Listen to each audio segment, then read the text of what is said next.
வணக்கம் Jagan. So option selling தான் நான் பண்ணுறேன். உங்களுக்கு எல்லாருக்குமே நல்லா தெரியும். டே ஒன்லேருந்து அதுதான் கிட்டத்தட்ட 10 வருஷம் ஆயிடுச்சு. 10 வருஷத்துக்கு மேலே ஆகிடுது. ஸோ புதுசாக வர்றவங்க இப்போ என்ன கேட்குறாங்கன்னா, நான் ஸ்டார்ட் பண்ணேன்னா எனக்கு எவ்வளோ கேபிட்டல் வேணும், எவ்வளோ கேபிட்டல் இருந்தால் ஆப்ஷன் செல் பண்ணலாம் அப்படின்னு கேட்குறாங்க. கேட்டுங்களா? நம்ம மார்க்கெட்டில் இப்போது செபி அண்ட் எக்ஸ்சேஞ்ச் ரூல் பிரகாரம் பார்த்திங்கன்னா கொஞ்சம் கேபிட்டல் அதிகமாகிடுச்சு. நான் வர்ற காலத்தில் கொஞ்சம் குறையா இருந்தது.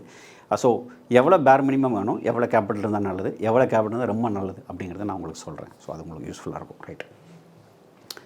So SEBI disclaimer. ஸோ இது ஒன்லி எஜுகேஷன் பர்பஸ் தான். எவ்வளோ கேபிட்டல் கொண்டு வரணும், எப்படி ட்ரேட் பண்ணணும் அப்படிங்கிறது உங்களோட சுய விருப்பம். அது மட்டும் இல்லாமல் உங்களுக்கு இதில் ஏதாவது கொஷின் இருந்தால் நீங்கள் செபி ரெஜிஸ்டர்ட் பீப்புள் பார்த்துட்டு நீங்கள் கம்யூனிகேட் பண்ணிக்கிங்க. சரிங்களா? ரைட்டு. ஸோ 2014 நான் வரும்போது கிட்டத்தட்ட பார்த்திங்கன்னா வந்துட்டு ஒரு லாட் நிஃப்டியோட மினி லாட்லாம் இருந்தது. அதனால் வந்து பார்த்திங்கன்னா ஒரு லாட்டு செல் பண்ணுறதுக்கு 20,000 30,000 இருந்தாலே போதும், நீங்கள் செல் பண்ண முடியும். ஆனால் இப்போ நம்மளோட கஷ்ட காலம் கிட்டத்தட்ட பார்த்திங்கன்னா கான்ட்ராக்ட் நோட்டையும் பெருசாகிட்டாங்க. முன்னால் வந்து 1,50,000 ரூபா 5,00,000 ரூபா இருந்தது, இப்போ 17,00,000 ஆக்கிட்டாங்க. அது போக பார்த்திங்கன்னா வந்துட்டு மார்ஜினும் முன்னால் வந்து 6% இருந்தது, இப்போ 20% ஆக்கிட்டாங்க. ஸோ இப்போது எக்ஸ்பைரிக்கு பார்த்திங்கன்னா கிட்டத்தட்ட 2.8 lakhs கிட்டத்தட்ட 3,00,000 ரூபா இருந்தால் தான் நீங்கள் ஒரு கால் ஒரு புட்டு சேர்ந்து ஸ்டாடல் செல் பண்ண முடியும். நிஃப்டியாக இருந்தாலும் சரி, சென்செக்ஸாக இருந்தாலும் சரி. ஏன்னா ரெண்டோட கான்ட்ராக்ட் வேல்யூம் 15,00,000 ரூபா தான். ரைட்டுங்களா? இது கொஞ்சம் நான் எக்ஸ்பைரியாக இருந்தால் கொஞ்சம் கம்மியாக இருக்கும். 2.2 lakhs. எக்ஸ்பைரியாக இருந்தால் உதாரணத்துக்கு பார்த்திங்கன்னா வந்து 2.8 lakhs. நான் எக்ஸ்பைரியாக இருந்தால் கிட்ட கொஞ்சம் கம்மி. ஏன்னா எக்ஸ்பைரிக்கு மட்டும்தான் உங்களுக்கு இஎல்எம் மார்ஜின் ஒரு ஸ்பெஷல் மார்ஜின் போடுறாங்க எக்ஸ்சேஞ்ச் ரூல் பிரகாரம். ஸோ அதனால் மார்க் கொஞ்சம் அதிகமாக இருக்குது. ஸோ இதுக்கு நீங்கள் ஹெட்ஜிங் வாங்கிட்டேன்னு வச்சுக்கிட்டா கூட, ஹெட்ஜிங் வாங்கினீங்கன்னா கிட்டத்தட்ட பாதியாக வரும் உங்களுக்கு மார்ஜின். இப்போது 2.8 அப்படின்னு இருக்கும்போது வந்து 2.25 இருக்கும்போது வந்து இந்த 1.40 வரும். அதே மாதிரி இங்கே 2.20 இருக்குது, இங்கே 1.1 வரும். ஸோ நான் எக்ஸ்பைரிக்கு நீங்கள் இப்படி தான் பண்ண முடியும். வர வழியே கிடையாது. என்ன பண்ணாலும் இது நமக்கு மட்டும் இல்லை, யாராக இருந்தாலும் இந்த ரூல் தான். சரி. ஸோ இப்போ நம்ம ஒரு 10,00,000 ரூபா வச்சுருக்கோன்னா நம்ம என்ன பண்ண முடியும்னா, 10,00,000 ரூபாய்க்கு நம்ம 3 லாட் தான் எடுக்க முடியும் இல்லையா? ஏன்னா கிட்டத்தட்ட ஒரு செல்லுக்கு வந்து 3,00,000 ரூபான்னு வச்சுக்கிட்டாலும் 3 செல்லுக்கு 9 லட்சம் வந்துடுது. ஸோ நம்ம 6 ஸ்டாடில் ஹெட்ஜிங் பண்ணி பண்ணோம்னா 3 + 3 6 பண்ண முடியும். ரொம்ப டைட்டாக ஹெட்ஜிங் வாங்கினா ஒரு 7 பண்ண முடியும். எக்ஸ்பைரி டேக்கு சொல்கிறேன். எக்ஸ்பைரி டேக்கு நீங்கள் தான் பண்ண முடியும். நான் எக்ஸ்பைரி டேக்கு நீங்கள் என்ன பண்ண முடியும்னா வந்து கொஞ்சம் மார்ஜின் கம்மி இல்லையா? ஏன்னா வந்து 2.20 தான், 2.2 தான் உங்களுக்கு ஸ்டாடில். அதனால் 4 ஸ்டாடில் உங்களால் பண்ண முடியும். ஸோ ஹெட்ஜிங் வாங்கி பண்ணால் 8 to 9, இன்னும் கொஞ்சம் ஹெட்ஜிங் டைட்டாக வாங்கி பண்ணிங்கன்னா உங்களுக்கு 10 வரைக்கும் பண்ண முடியும். ஆனால் என்ன துரதிஷ்டம்னா உங்களுக்கு ஹெட்ஜ் எப்போவுமே எக்ஸ்பைரி டேல தான் அதிகமாக இருக்கும். ஸோ இங்கே வால்யூம் அதிகமாக பண்ணுறதுக்கு ப்ரொவிஷன் இருந்தாலும் அதில் ஹெட்ஜ் அதிகமாக கிடையாதுனால நம்ம பண்ண மாட்டோம். எப்போவுமே நான் எக்ஸ்பைரி டேல கொஞ்சம் குறைச்சலாகவும் எக்ஸ்பைரி டேல கொஞ்சம் அதிகமாக தான் பண்ண முடியும். இதுதான் இதில் உள்ள ப்ராக்டிக்கல் டிஃபிகல்ட்டிஸ். ஸோ 10 லட்சம் இருந்தால் உங்களுக்கு ஒன்று என்ன பண்ணணும்னா 6 ஸ்டாடில் இல்லை 7 ஸ்டாடில் எக்ஸ்பைரி டேக்கும் நான் எக்ஸ்பைரி டேக்கும் ஒரு 10 ஸ்டாடில் வரைக்கும் நீங்கள் பண்ணலாம். ஸ்டாடில் மட்டும் இல்லை, நீங்கள் ஷார்ட் ஸ்டாங்கிள் பண்ணாலும் இதே மார்ஜின் தான். எங்கே பண்ணாலும் எவ்வளோ தூரமாக பண்ணாலும் மார்ஜின் வந்து சேம் தான். சரிங்களா? ரைட். ஸோ இப்போ வந்து ஒரு 6 லட்ச ரூபாய் இருந்தால் தான் உங்களால் என்ன பண்ண முடியும்னா வந்து ஒரு 2 லாட்டாவது செல் பண்ண முடியும். 6 லட்ச ரூபா இருந்தால் தான் ரெண்டு செட்டு 2 என்ட்ரி பண்ண முடியும். காலையில் ஒரு என்ட்ரியோ ஈவினிங் ஒரு என்ட்ரியோ ஒரு 2 ஸ்டாடில் பண்ணுறதுக்கு மினிமம் 6 லட்ச ரூபா வரணும். ஹெட்ஜிங் பண்ணி நீங்கள் ஒரு 4 லாட்டாக கொண்டு வரலாம். 4 ஸ்ட்ராட்டஜியாக கொண்டு வர முடியும். அதுதான் பண்ண முடியும். ஏதாவது டெஸ்ட் பண்ணணும்னா 6 லட்சத்துக்கு கீழே டெஸ்ட் பண்ண முடியாது. அதான் நான் சொல்கிறது. 3 லட்சத்தை வச்சு பண்ணவே முடியாது. ஏன்னா 3 லட்சத்தை வச்சிங்கன்னா ஒரு செல் தான் பண்ண முடியும். ஹெட்ஜிங் வச்சு 2 ஸ்ட்ராட்டஜி தான் பண்ண முடியும். ஆனால் 6 லட்ச ரூபா இருந்தீங்கன்னா 4 ஸ்ட்ராட்டஜி பண்ணிக்கலாம். கரெக்டுங்களா நான் சொல்கிறது? ஏன்னா 2 வந்து பண்ணிக்கலாம், ஹெட்ஜிங்கோடு சேர்த்து 4 பண்ணலாம். மினிமம் 4 இருந்தால் தான் ஒரு சிஸ்டமே நம்ம ஏதாவது கொஞ்சமாவது பண்ணனா ஒரு மினிமம் 4 ஸ்ட்ராட்டஜி தான் வேணும். இல்லை 2 ஸ்ட்ராட்டஜி வச்சு பண்ண முடியாதுல்ல. ஸோ பேர் மினிமம் வந்து ஒரு 6 லட்ச ரூபா இருந்தால் தான் உங்களுக்கு பண்ண முடியும்.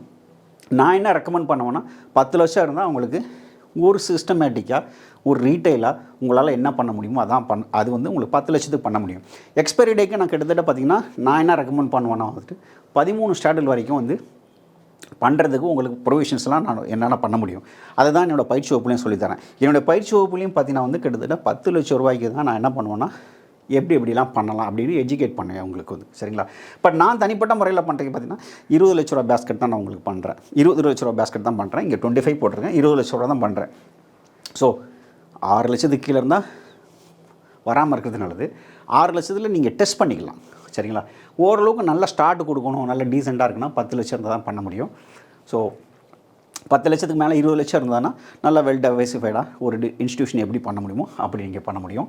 ஸோ நான் கிட்டத்தட்ட பார்த்திங்கன்னா ப்ராப்பர் பிஸ்னஸ் மாதிரி வந்து 20 லட்ச ரூபா பேஸ்கெட்டை தான் நான் ரன் பண்ணுறேன். ஸோ இப்போ என்ன கொஷின்னா, என்கிட்ட அவ்வளோ காசு இல்லையா, நான் என்ன பண்ணுறது? அவ்வளோ காசு இல்லை, நான் என்ன பண்ணுறது அப்படின்னு ஒரு கொஷின் வரும், எல்லாருக்குமே வரும். கரெக்டுங்களா? இந்த கொஷின் வந்து 2016 15 எனக்கும் வந்துருக்கு. அந்த மாதிரி சமயத்தில் நம்ம என்ன பண்ணலாம்னா, நம்ம அசட்டை வேறு வேறு எல்லாம் பார்க் பண்ணியிருப்போம். ஒரு உதாரணத்துக்கு பார்த்தீங்கன்னா, ஒரு ஸ்டாக்கில் போட்டிருப்போம், ஒரு மியூச்சுவல் ஃபண்டில் போட்டிருப்போம், ஒரு எஃப்டியில் போட்டிருப்போம், ஒரு எல்ஐசியில் எல்லாத்தையும் போட்டிருப்போம், எங்கேயாவது போட்டிருப்போம். ஆனால் அந்த பணம் என்ன பண்ணுதுன்னா, நம்மளால் என்ன பண்ணாமல் ரீயூஸ் பண்ண முடியாது.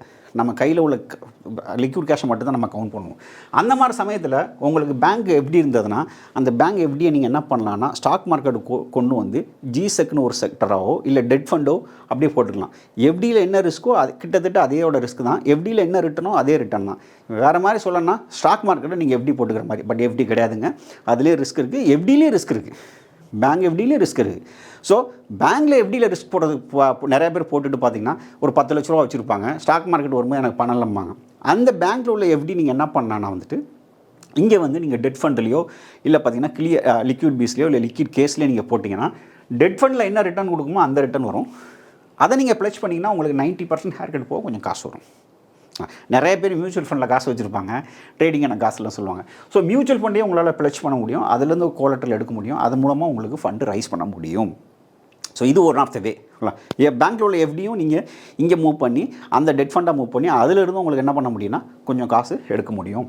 ஸோ அப்படி பண்ணுறது மூலமாக என்ன பண்ண முடியும்னா ஒரு கேபிட்டல் உங்களால் ரைஸ் பண்ண முடியும். ஒரு உதாரணத்துக்கு பார்த்தீங்கன்னா டெட் ஃபண்டுலாம் பார்த்தீங்கன்னா கிட்டத்தட்ட ஸ்டாக் மார்க்கெட்டில் போகிற எஃப்டின்னு இப்போ புரிஞ்சுக்குங்க புது மக்களுக்கு கட்டுங்களா. ஆனால் எஃப்டி கிடையாதுங்க சரிங்களா. So 10% hair cut. Blue chip stocks வந்தால் 10% ஹேர் கட்டு. கோல்டுக்குலாம் பார்த்தீங்கன்னா 10% தான். இங்கே தப்பாக போட்டிருக்கு 10% தான். மிட் கேப்புக்கு ஸ்டாக்ஸுக்கு தான் உங்களுக்கு அதிகமாக இருக்கும். அதனால் வந்து எப்போவுமே நான் என்ன சொல்லுவேன்னா, மிட் கேப்பில் பெரும்பாலும் நீங்கள் பணம் இன்வெஸ்ட் பண்ண நினச்சிங்கன்னா மிட் கேப் மியூச்சுவல் ஃபண்டில் போட்டுருங்க பெட்டர். ஏன் சொல்கிறேன்னா, நீங்கள் மிட் கேப் ஸ்டாக்கை சூஸ் பண்ணிங்கன்னா 40% ஹேர் கட் ஆகும். ஆனால் மிட் கேப் மியூச்சுவல் ஃபண்டை சூஸ் பண்ணிங்கன்னா 10% ஹேர் கட் தான். எப்படி நம்ம சூஸ் பண்ணால் 40% தான், ஆனால் எம்எஃப் சூஸ் பண்ணால் 10% தான். அப்படி தான் இருக்குது, ஒன்றும் பண்ண முடியாது. ஸோ அது கொஞ்சம் பெட்டர் ஆப்ஷன் உங்களுக்கு, ஆப்ஷன் செல் பண்ணுறது. ஸோ அது மூலமாக நீங்கள் கேபிட்டல் கொண்டு வந்தீங்கன்னா நீங்கள் என்ன பண்ண முடியும். 6 லட்சத்துக்கு கீழே நம்ம வழி இல்லை, நீங்கள் பேப்பர் ட்ரேட் தான் பண்ணி ஆகணும். இப்படி அதாவது உங்களுக்கு அசட்டை மூவ் பண்ண முடியும்னா அசட்டை மூவ் பண்ணி கன்சால்டேட் பண்ண முடியும், நீங்கள் இதை பண்ணலாம். ஸோ இது புரிஞ்சிருக்கும். இது மாதிரி தாங்க நான் 10 லட்ச ரூபாய்க்கு நீங்கள் இருந்தீங்கன்னா எப்படிலாம் பண்ண முடியும் அப்படிங்கிறத பயிற்சி வகுப்பில் சொல்லித்தரேன். இது சென்னையில் 14ஆம் தேதி நடக்குது. ஸோ வேணுங்கிறவங்க வந்து கலந்துக்கலாம். தேங்க்யூ.